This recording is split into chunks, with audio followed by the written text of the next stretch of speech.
Halo, kembali lagi dengan Renia Sinta di sini. Pada video kali ini, saya akan membahas mengenai use case diagram aplikasi Dana. Sebelumnya, mengapa penting menggunakan use case diagram ini? Jadi, use case diagram ini merupakan salah satu diagram yang digunakan dalam UML atau yang disebut Unified Modeling Language, yaitu bahasa pemodelan terstandar yang terdiri dari satu set diagram terintegrasi untuk mengembangkan model bisnis serta sistem software. Nah, diagram ini penting bagi programmer nantinya, karena bisa dikatakan use case diagram ini digunakan sebagai rujukan untuk mengembangkan sebuah sistem. Dan juga use case diagram ini dapat diidentifikasi dan juga bisa menentukan persyaratan keseluruhan atau bagian penting sebuah sistem. Jadi dengan use case diagram, programmer nantinya bisa memodelkan sistem yang kompleks atau memodelkan komponen sebuah sistem tersebut.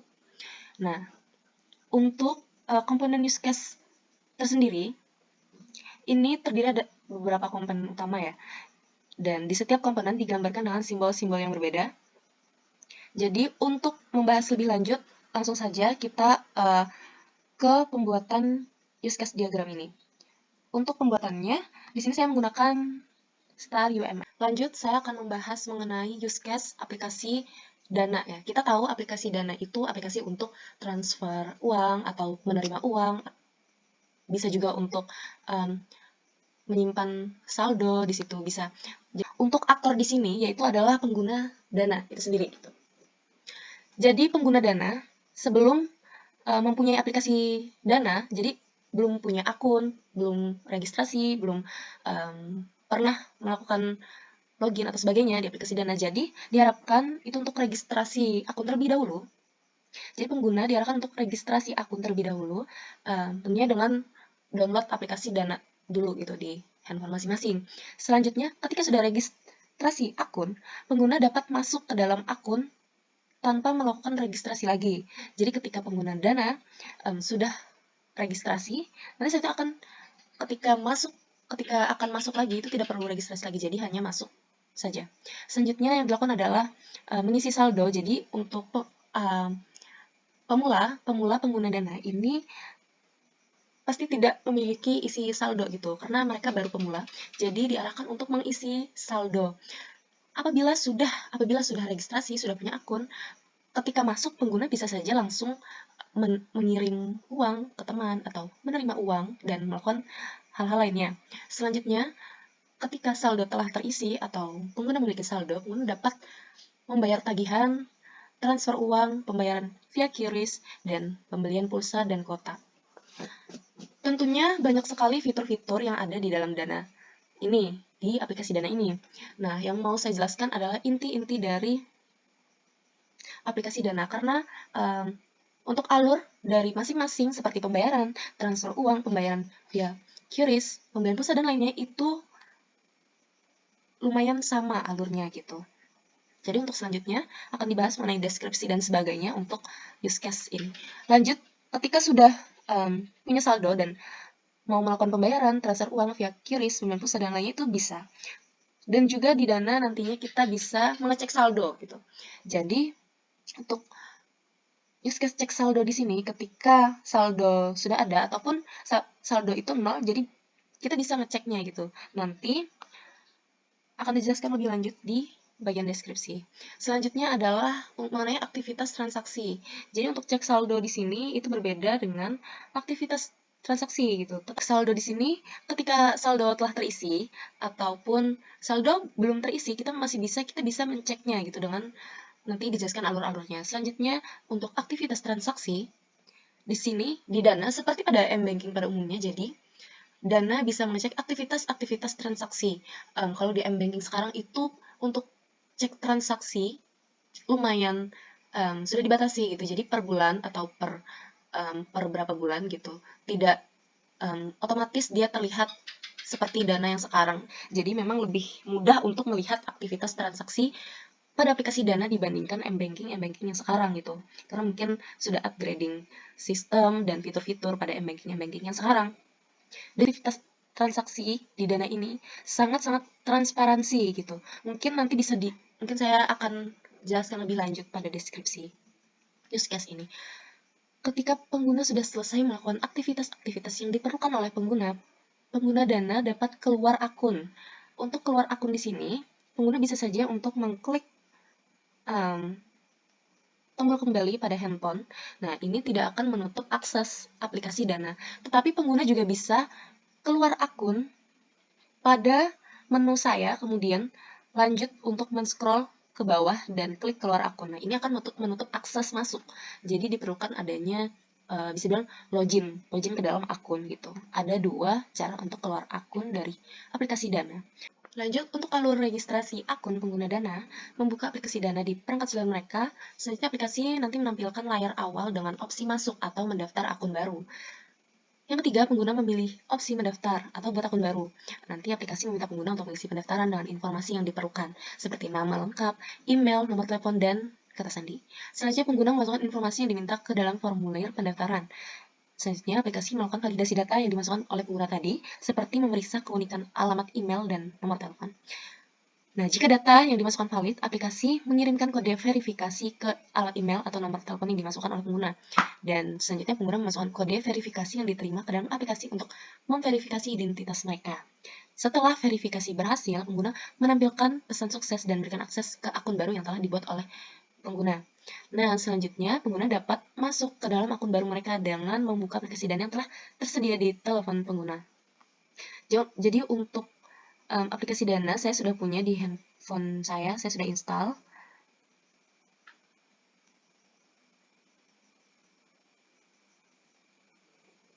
Nah, di sini saya sudah install aplikasi Dana ya.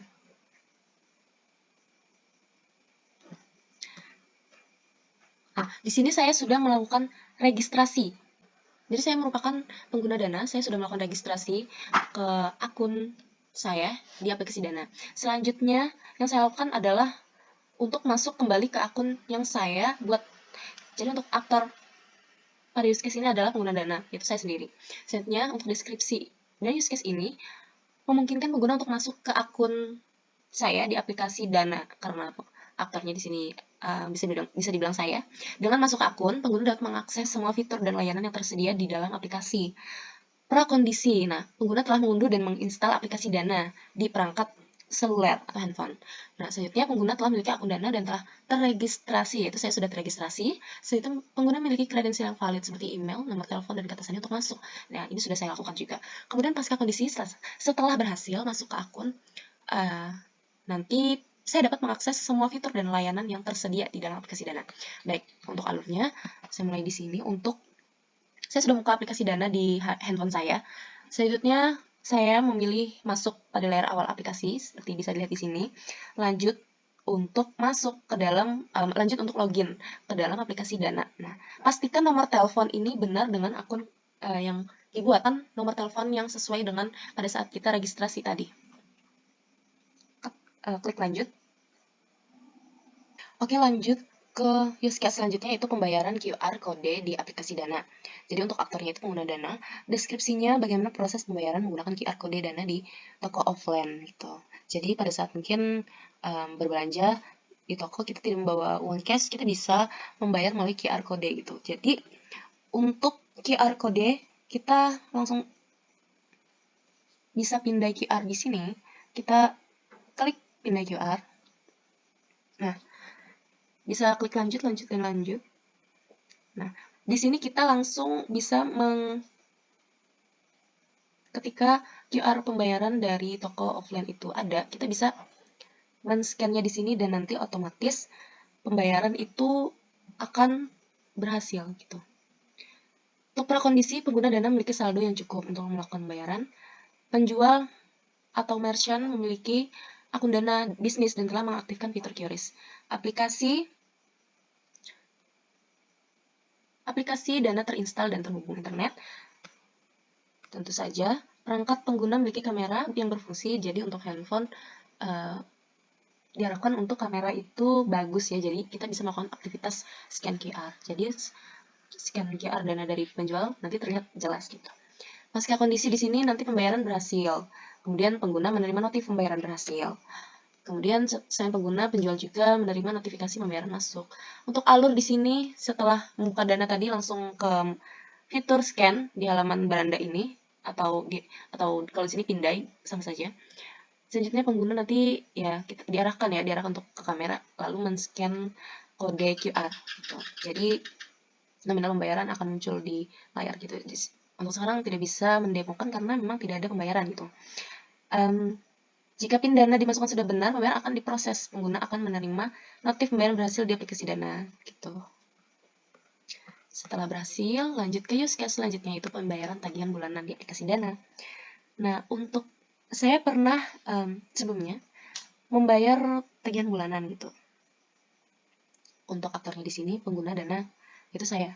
Deskripsinya pada use case ini pengguna dapat melakukan aplikasi Dana untuk melakukan pembayaran tagihan bulanan seperti listrik, air, telepon atau internet. Nah, fitur ini memberikan kemudahan bagi pengguna karena saya merasa juga bahwa dengan adanya fitur ini segalanya begitu dengan mudah gitu, pembayaran maupun apapun. Sangat mudah, kita tidak perlu untuk capek-capek berkunjung atau mengunjungi tempat pembayaran seperti di PDAM ya, atau tempat pembayaran yang kita harus mendatangi tempat tersebut gitu. Jadi sangat memudahkan gitu. Selanjutnya ini adalah prakondisi pengguna telah masuk ke dalam akun di aplikasi Dana. Pengguna memiliki akses internet yang stabil untuk melakukan transaksi. Tagihan bulanan yang ingin dibayarkan oleh pengguna sudah tersedia. Ini bisa dilakukan apabila kita memiliki tagihan bulanan di aplikasi Dana. Apabila kita tidak memiliki tagihan bulanan, mungkin tidak perlu melakukan ini gitu ya kan.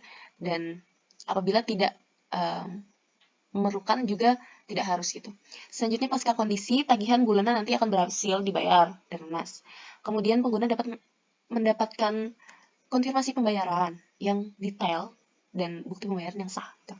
Untuk alur, baik langsung saja saya demokan juga di sini. Ketika sudah membuka aplikasi Dana, pengguna pilih menu bayar tagihan. Nah, di sini saya akan mengklik lihat semua. Kemudian kita cari layanan pembayaran, yaitu di sini cicilan.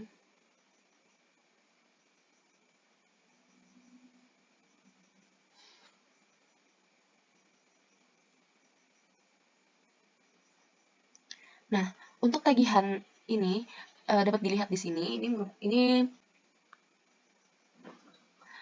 Nah, di sini saya pilih menu bayar tagihan dari layanan. Untuk tagihan mungkin aplikasi. Jadi di sini saya membuka layanan. Kita bisa melihat semua layanan-layanan yang ada di aplikasi Dana ini. Nah, untuk melakukan pembayaran tagihan, kita bisa mengklik atau memilih pembayaran PLN non-taglis ya, atau air saja. Ya, untuk air.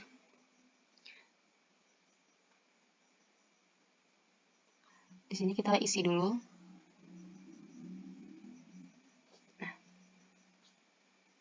Nah, kita diarahkan untuk masukkan nomor ID pelanggan atau nomor tagihan. Nah, ini biasanya sudah ada di tagihan-tagihan sebelumnya gitu. Jadi bisa dilihat ID pelanggannya. Untuk saya karena belum pernah melakukan ini, jadi saya tidak tahu untuk ID pelanggan dan nomor tagihan di rumah saya gitu. Selanjutnya, ketika ini sudah selesai, nanti aplikasi melakukan validasi nomor tagihan dan menampilkan detail tagihan beserta jumlah yang harus dibayarkan. Nah, selanjutnya, pengguna memilih sumber dana yang akan digunakan untuk pembayaran seperti saldo dana atau metode pembayaran lain yang tersedia. Selanjutnya, pengguna mengkonfirmasi pembayaran dengan masukkan PIN atau melakukan autentikasi sesuai kebijakan keamanan aplikasi. Aplikasi melakukan proses pembayaran. Nah, jika pembayaran berhasil, aplikasi memberikan konfirmasi pembayaran kepada pengguna melalui layar aplikasi serta notifikasinya nanti juga muncul. Lanjut, pengguna dapat melihat riwayat transaksi untuk memverifikasi bahwa pembayaran itu telah berhasil dilakukan. Baik, langsung saja kita lanjut ke use case selanjutnya, yaitu transfer uang di aplikasi Dana. Untuk aktornya itu pengguna Dana. Deskripsinya nanti pengguna Dana ini dapat menggunakan aplikasi Dana untuk mentransfer uang kepada pengguna lain atau ke rekening bank. Fitur ini mungkin pengguna untuk melakukan transaksi keuangan secara cepat dan mudah tanpa harus menggunakan layanan perbankan konvensional. Nah, inilah yang saya suka dengan aplikasi Dana ini, fiturnya itu lebih mudah dibandingkan m-banking yang ada. Jadi untuk prakondisi di sini telah masuk ke dalam akun, memiliki saldo, kemudian mengetahui nomor telepon atau rekening bank penerima uang. Pasca kondisi uang berhasil ditransfer, pengguna dan penerima menerima konfirmasi transaksi yang mencakup detail transaksi. Jadi untuk alurnya di sini kita kembali dulu. Ketika sudah membuka aplikasi, sebentar. Ini lanjut untuk memilih transfer ke Menggunakan atau ke transfer ke rekening bank gitu. Nah, kemudian kalau kita milih transfer ke rekening bank, kita bisa klik kirim ke bank, kita klik di sini langsung saja kita klik yang sudah ada. Pengguna masukkan nomor telepon atau nomor rekening apabila ini rekening bank, jadi nomor rekening bank yang akan dimasukkan. Selanjutnya jumlah uang dimasukkan dan sumber dana akan digunakan untuk transfer. Nah, dan metode pembayaran yang tersedia. Selanjutnya pengguna mengkonfirmasi transfer dan masukkan PIN atau melakukan autentikasi sesuai kebijakan. Nah, biasanya untuk melakukan autentikasi ini pengguna diharapkan untuk men-scan wajah karena itu salah satu autentikasi yang sangat kredensial gitu. Selanjutnya aplikasi melakukan proses transfer uang. Jika transfer berhasil, aplikasi memberikan konfirmasi pada pengguna dan penerima melalui layar aplikasi serta notif. Dan nanti riwayatnya akan masuk. Selanjutnya pembelian paket atau kuota di aplikasi Dana, penggunanya adalah untuk akan adalah pengguna Dana. Bisa ini mungkin pengguna Dana untuk membeli paket data. Nah, di sini langsung saja kita fitur pulsa atau data. Nah, saya sangat sering menggunakan fitur ini, jadi saya sudah beberapa kali gitu. Lanjut ke pengguna mengetahui operator seluler yang digunakan serta nomor telepon yang akan diisi paket atau kuotanya. Untuk prakondisi, untuk pasca kondisi, paket atau kuota berhasil dibeli dan aktif ke nomor yang bersangkutan. Selanjutnya pengguna menerima konfirmasi pembelian yang mencakup detail transaksi dan informasi tentang paket atau data yang dibeli. Langsung saja kita ke alur. Nah, setelah dibuka, memilih menu, beli pulsa atau pulsa dan data, lanjut menampilkan pilihan operator seluler yang tersedia untuk pembelian paket atau dana. Di sini bisa kita memasukkan nomor telepon. Jadi mau nomor telepon dari operator apa saja itu bisa di aplikasi Dana ini. Ketika sudah, nanti seperti ini akan menampilkan apa saja yang tersedia daftarnya, pulsa atau data itu. Jadi bisa dipilih langsung. Sebenarnya contoh di sini saya memilih pulsa 12.000. Nah, di sini saya disuruh memilih metode pembayaran. Apakah menggunakan saldo Dana atau metode lainnya, yaitu tambah kartu. Jadi, biasanya bisa saja untuk saldo Dana, apabila saldo masih ada gitu. Ketika bayar, maka pembelian berhasil, aplikasi memberikan notif kepada pengguna melalui layar aplikasi serta notif. Nah, jadi selanjutnya adalah melakukan proses autentifikasi lagi, yaitu kita men-scan wajah, karena itu salah satu autentifikasi yang kredensial. Nanti setelah sudah selesai, maka akan memasukkan untuk baru setelah itu paket dan untuk pulsa bisa, setelah itu pulsa bisa dibeli aktif dan siap digunakan untuk nomor telepon yang bersangkutan. Fitur Pay bisa kita klik. Nah, perbedaannya adalah letak, tetapi memiliki tujuan yang sama gitu. Jadi bisa membayar via QRIS gitu. Kalau tadi itu kode, jadi ada mungkin perbedaan sedikit di situ. Ketika sudah masuk ke dalam fitur QRIS, pembayaran via QRIS, nanti pengguna melakukan pembayaran secara non-tunai dengan cara memindai. Nah, di sini kita bisa memindai QR yang disediakan oleh merchant atau toko offline gitu. Untuk alurnya sama dengan yang sebelumnya. Gitu. Lanjut ke use case, cek saldo dan riwayat transaksi di aplikasi Dana ya. Mungkin di sini saya jadikan satu karena sama-sama untuk mengecek gitu ya, dengan cara mengecek. Untuk aktor tetap sama, deskripsinya pengguna aplikasi Dana memeriksa saldo yang tersedia, kemudian riwayat transaksi terakhir. Selanjutnya fitur ini memberikan pengguna kemampuan untuk mengontrol keuangan. Jadi kita bisa kontrol kapanpun kita mau untuk mengecek transaksi aktivitas yang sudah kita lakukan. Nah, membuka aplikasi Dana di perangkat seluler. Ketika sudah masuk, pengguna memilih menu cek saldo atau riwayat transaksi. Nah, kita contoh di sini kita cek saldo terlebih dahulu dengan cara mengklik tanda lihat di ujung kiri atas. Nah, di sini bisa dilihat saya mengklik. Nah, maka saldo akan terlihat untuk cek saldo di sini. Selanjutnya kita tutup lagi. Kemudian untuk riwayat transaksi, di sini bisa dilihat pada aktivitas. Di sebelah fitur beranda aktivitas. Nah, untuk aktivitas transaksi, ketika sudah dibuka, nanti aplikasi menampilkan daftar transaksi terakhir seperti yang ada di layar ini. Nah, ini adalah aktivitas-aktivitas transaksi terakhir saya. Jadi di sini sangat lengkap dan detail. Ini bisa kita lihat. Nah, untuk yang mendatang yang belum saya bayar tadi adalah ini pulsa Indosat. Kemudian bulan ini terakhir saya bertransaksi pada bank, kemudian antar Dana, kemudian isi saldo bank juga. Nah, jadi di sini sangat-sangat detail gitu. Kemudian kita bisa melihat bukti transaksi dengan mengklik salah satunya, coba. Nah, ini adalah bukti transaksi saya pada bulan ini gitu. Jadi sangat detail. Mungkin M-Banking juga bisa seperti ini, akan tetapi tidak otomatis ada gitu. Dia harus mengisi atau mengatur timeline tertentu gitu, dan itu lebih rumit dibandingkan Dana yang sangat sederhana gitu. Selanjutnya, ketika sudah selesai apapun aktivitas yang sudah dilakukan, maka dapat kembali atau kita bisa keluar akun. Nah, untuk use case keluar akun di sini dengan aktor yang sama, deskripsinya kita bisa keluar akun dengan aman gitu. Dan juga menghindari penggunaan yang tidak sah jika perangkat digunakan oleh orang lain. Selanjutnya, untuk prakondisi,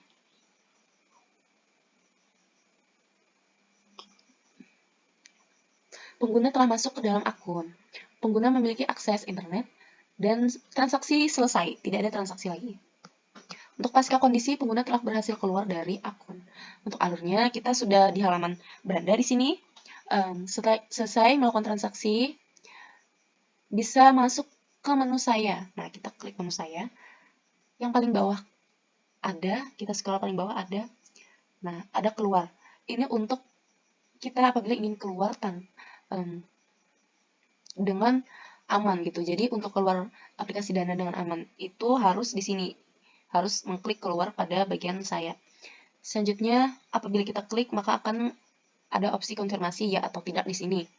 Nah, apabila tidak maka akan kembali, apabila ya akan kembali ke layar login. Nah, jadi seperti itu. Mungkin sekian video penjelasan pembahasan mengenai desain use case, kemudian diagram use case yang saya sampaikan. Terima kasih atas perhatiannya. Mungkin itu saja dari saya. Salah hilaf mohon maaf. Sampai jumpa di video saya selanjutnya. Terima kasih.